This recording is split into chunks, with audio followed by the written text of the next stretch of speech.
మీ business ఏదైనా మీ ఊర్లో promotion చేయాలంటే అది సుమన్ టీవీతోనే సాధ్యం. ఇప్పుడే సంప్రదించండి. నమస్తే, వెల్కమ్ టు సుమన్ టీవీ.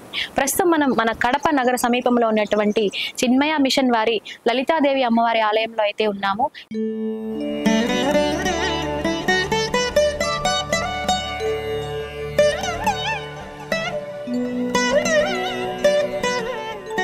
గురువు గారితో మాట్లాడి మనం కొన్ని ఆధ్యాత్మికమైనటువంటి విశేషాలు తెలుసుకుందాము. నమస్కారం గురువు గారు. నమస్కారం. సార్, మీ పేరు? స్వామి తురియానంద సరస్వతి అమ్మ. గురువు గారు, ఆధ్యాత్మికత అంటే ఏమిటి? ఒక మనిషికి ఆధ్యాత్మికత యొక్క అవసరం ఏమిటి చెప్పండి గురువు గారు. ఆధ్యాత్మికత అనేది ఒక సైన్స్. మన జీవితానికి సంబంధించినటువంటి అనేక విషయాలను ఆధ్యాత్మికతలోనే మనకి ఇవి లభిస్తాయన్నమాట. ఎలా జీవించాలి, మనిషి యొక్క మనసు ఎలా ఉండాలి, ఏం ఆలోచించాలి, మానవ జీవితం యొక్క సార్థకత ఏమిటి, ప్రశాంతమైన జీవితము, ఆనందమైన జీవితము కావాలి అంటే ఏం చేయాలి, ఈ విధంగా ఆధ్యాత్మికత మానవ జీవితానికి జ్ఞానప్రదమైనటువంటి ఒక జీవితాన్ని గడపటానికి ఆధ్యాత్మికత అవసరమమ్మ. ఆధ్యాత్మిక మార్గంలో ఉండాలంటే మనసుని ధ్యానం మార్గంలో నడిపించాలి అని అంటారు. ధ్యానం చేయాలంటే మనసు మన అధీనంలో ఉండాలి కదా, మరి మనసుని నిగ్రహించడం ఎలా అంటారు?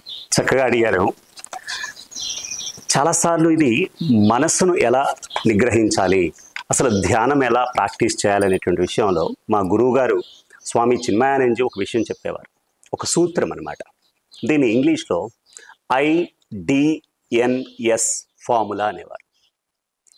I for introspection. రోజు కూడా అనేక ఆలోచనలు మనకు వస్తూ ఉంటాయి. మన ఆలోచనల్ని ఇంట్రాస్పెక్ట్ చేయాలి, అంటే ఆత్మ పరిశీలన చేసుకోవాలి. D for detection. ఆ వచ్చిన ఆలోచనలో ఎన్ని ఆలోచనలు మనకి ఉపయోగపడేవి, ఎన్ని ఆలోచనలు మనకి పనికొచ్చేవి, ఎన్ని అనవసరమైన ఆలోచనలు ఉన్నాయనేది డిటెక్ట్ చేయాలి, గుర్తించాలి. N for negation. వాటిల్లో ఏ ఆలోచనలు అయితే మన కెరీర్కి సంబంధించాయో, ఏ ఆలోచనలు మన జీవితానికి సంబంధించాయో వాటిని ఉంచుకొని మిగిలిన అనవసరమైన ఆలోచనల్ని నెగేట్ చేసేయాలన్నమాట, అంటే తీసివేయాలి, తొలగించుకోవాలి. కానీ మన మనస్సు గమ్మునుండదు కదా, ప్రశాంతంగా ఉండదు కదా. అందుకని S ఫర్ సబ్స్టిట్యూషన్.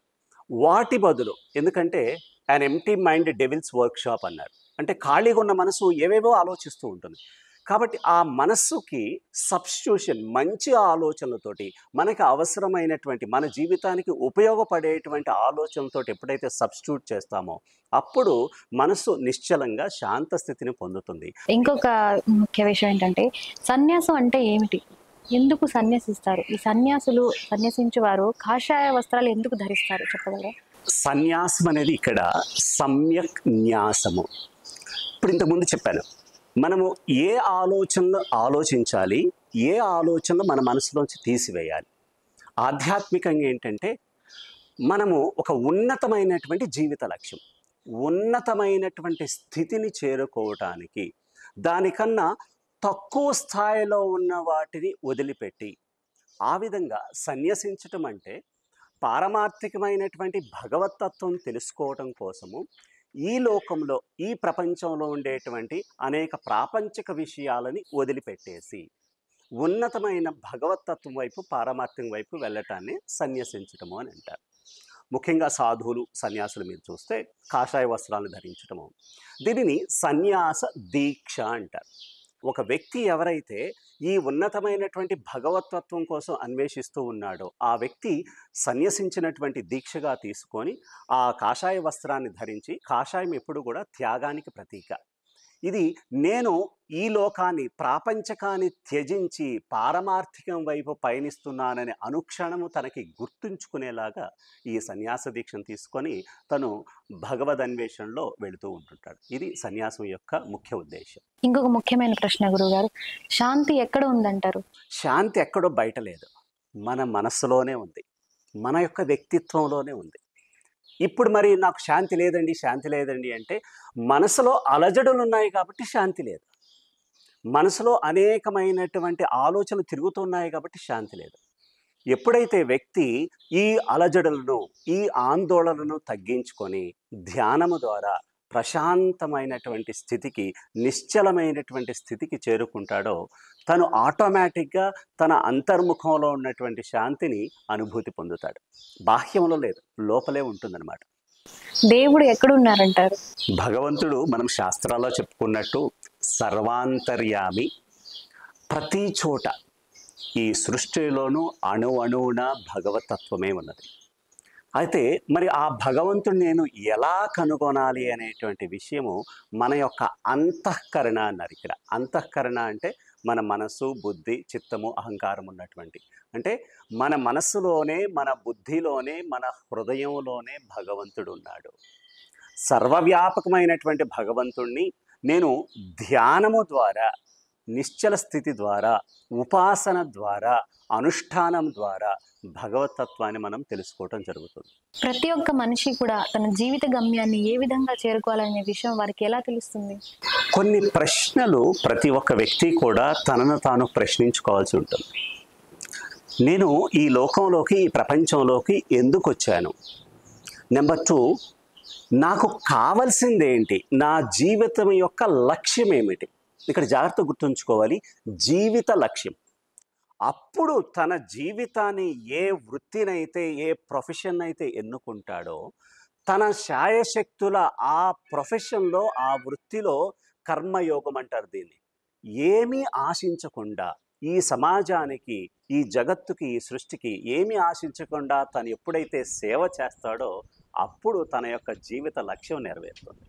ఎందుకంటే ఈ సేవ ద్వారా, ఈ కర్మయోగ మార్గము ద్వారా భగవతత్వాన్ని చేరుకుంటాం, పరిపూర్ణత సాధిస్తాం, తన యొక్క ఆత్మ సంతృప్తిని తను పొందుతాడు. ప్రస్తుత కాలంలో చూసుకున్నట్లయితే ప్రతి ఒక్కరికి కూడా స్ట్రెస్ ఎక్కువగా పెరిగిపోతుంది గురువు గారు. ఆ స్ట్రెస్ ని ఎలా తగ్గించుకోవాలి అని అంటారు? మానసిక ఒత్తిడి తగ్గించుకోవాలంటే ఒకే ఒక మార్గం. Disappointment comes to those who make appointment with future. ఎందుకు మానసిక ఒత్తిడి వస్తుందంటే, మనము వర్తమానంలో జీవించకుండా, ఇప్పుడు జీవించకుండా గతంలో అన్నా జీవిస్తున్నాము, లేదా భవిష్యత్తులో అన్నా జీవిస్తున్నాం. గత విషయాలు స్మృతికి తెచ్చుకొని అయ్యో అది ఎట్లా జరిగింది, ఇది ఇలా జరిగింది అనేటువంటి మానసిక అలజడన ఉంటుంది. లేదా ఫ్యూచర్, భవిష్యత్తుకు సంబంధించినటువంటి ఎక్సైట్మెంట్ తోటి ఇది అవుతుందో రాదో, ఇది పొందుతానో లేదో అని చెప్పేసేటువంటి మానసిక అలజడి, ఆందోళన, ఒత్తిడికి గురవుతున్నాడు. అందుకే disappointment comes to those who make appointment with future. ఫ్యూచర్గా కాకుండా ఇప్పుడు మన అపాయింట్మెంట్ ప్రజెంట్, మనం వర్తమానంలో ఇప్పుడున్నాము, ఈ వర్తమానంలో జీవించాలి. ఈ వర్తమానంలో ఈ సమయాన్ని నేను దుర్వినియోగం చేసుకోకుండా సద్వినియోగం చేసుకోవాలి అని తన యొక్క మనస్సును ఎప్పుడైతే ప్రజెంట్ పైన, వర్తమానం పైన ఏకీకృతం చేస్తాడో తప్పకుండా అలజడిని, ఒత్తిడిని తగ్గించుకోవచ్చు. మనం ఒక పని చేస్తున్నాం, ఈ పని చేస్తూ బట్ మైండ్ ఏదేదో ఆలోచిస్తుంది, డెఫినెట్గా టెన్షన్ వస్తుంది, ఒత్తిడి వస్తుంది. కానీ నువ్వు చేసే పని మీదే నీ యొక్క మనస్సుని కేంద్రీకృతం చెయ్యి, నువ్వు చక్కగా ఏకాగ్రతతోటి పని చేస్తావు, ఎటువంటి టెన్షన్ ఉండదు. ఒక మనిషి యొక్క స్వేచ్ఛ ఏ విధంగా ఉండాలి అంటారు? ఆధ్యాత్మికంగా స్వేచ్ఛ అంటే, ఒక ప్రశ్న నేను అడిగాను అనుకోండి, ఎవరైనా ఒక స్టూడెంట్నో, ఒక వ్యక్తిని, మీ మనసు చెప్పినట్లు మీరు వింటున్నారా, మీరు చెప్పినట్లు మీ మనసు వింటుందా అని అడిగితే చాలామంది స్టూడెంట్స్ అందరూ కూడా స్వామీజీ మా మనసు చెప్పినట్లే మేము వింటున్నాం. అంటే అర్థం ఏమిటి? నీవు నీ మనసుకు బానిసడు అయిపోయినావు. You don't have freedom from your mind. నా దృష్టిలో స్వేచ్ఛ అంటే ఎవరి మనస్సు వారు చెప్పినట్లు వింటుందో, మనసు చెప్పినట్టు వారు వింటాం కాదు, వారు చెప్పినట్టు మనసు వింటుంటే అప్పుడు మనసుకు వారు బానిసలు కాదు, మనసు నుంచి వారు స్వేచ్ఛను పొందారు, ఫ్రీడమ్. అటువంటి వ్యక్తి నిజమైన స్వేచ్ఛ కలిగినటువంటి వ్యక్తి. చాలా బాగా చెప్పారు గురువు గారు. రిలేషన్షిప్ యొక్క వాల్యూ కూడా చెప్పండి అదే విధంగా. ఏ రిలేషన్షిప్ అయినా సరే, ఏ సంబంధం అయినా సరే, ఒకటి ఇక్కడ మానవునికి భగవంతుడు ప్రసాదించినటువంటి ఒక మంచి ఏంటి అంటే ప్రేమ అనేటువంటి ఒక అంశం. కొన్నిసార్లు ప్రేమ లేకుండా నువ్వు ఇవ్వచ్చేమో కానీ ప్రేమ అంటూ ఉంది అంటే, ప్రేమ ఉన్నప్పుడు నువ్వు తప్పనిసరిగా ఏదో ఒకటి నువ్వు ఇస్తావు. ఏమి ఇవ్వకుండా పిసినారులాగా లేదు నీ మీద నాకు ప్రేమ ఉందని అనలేవు. అది అసలు రిలేషనే కాదనమాట. నువ్వు ప్రేమను ఆశించడానికి ముందు first you should give love. నువ్వు ప్రేమను ఇవ్వగలిగి ఉండాలి, నువ్వు ప్రేమించగలిగి ఉండాలి, నువ్వు ఇవ్వగలిగి ఉండాలి. నో నో నో, నేను నాదేమి ఇవ్వను, నా వస్తువు ఏమోను, అన్నీ నా దగ్గర, బట్ ఐ లవ్ యూ అంటే this is not acceptable. But are you ready to sacrifice, are you ready to give? ఎప్పుడైతే నాది 10 రూపాయలు పోయినా సరే నాకు షేరింగ్, అందరితో నేను పంచుకుంటాననేటువంటి వ్యక్తిత్వం ఉంటే అప్పుడు ఏ రిలేషన్ అయినా సరే చక్కగా దృఢంగా బంధంగా ఉంటుంది. గురుగారు, చివరిగా యూత్ కి మీరు ఇచ్చే సందేశం ఏంటో చెప్పండి. నేటి యువత, నేను చాలాసార్లు చిన్మయ యువ కేంద్ర, యూత్ వింగ్ ఆఫ్ చిన్మయ మిషన్లో నేను చెప్తూ ఉంటుంటాను. నేటి యువత పరిగెడుతూ ఉన్నారు, కానీ దేనికోసం పరిగెడుతున్నారనేటువంటిది తెలియకుండా పరిగెడుతూ ఉన్నారు. అసలు మన జీవిత లక్ష్యం ఏమిటి, మన జీవిత లక్ష్యాన్ని సాధించటానికి నాలో ఉన్నటువంటి స్కిల్స్ ఏమిటి అనే విషయం అర్థం చేసుకున్నప్పుడే, చిన్మయ యువ కేంద్ర యొక్క ముఖ్యమైనటువంటి మోటో ఏంటంటే harnessing youth potential through dynamic spirituality.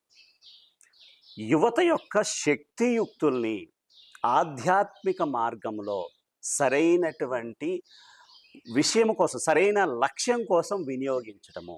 Harnessing youth potential, యువత యొక్క శక్తి సామర్థ్యాలు ఉన్నాయి, వారికి శక్తి సామర్థ్యాలు ఉన్నాయి, కానీ దేనికి ఉపయోగిస్తున్నారు?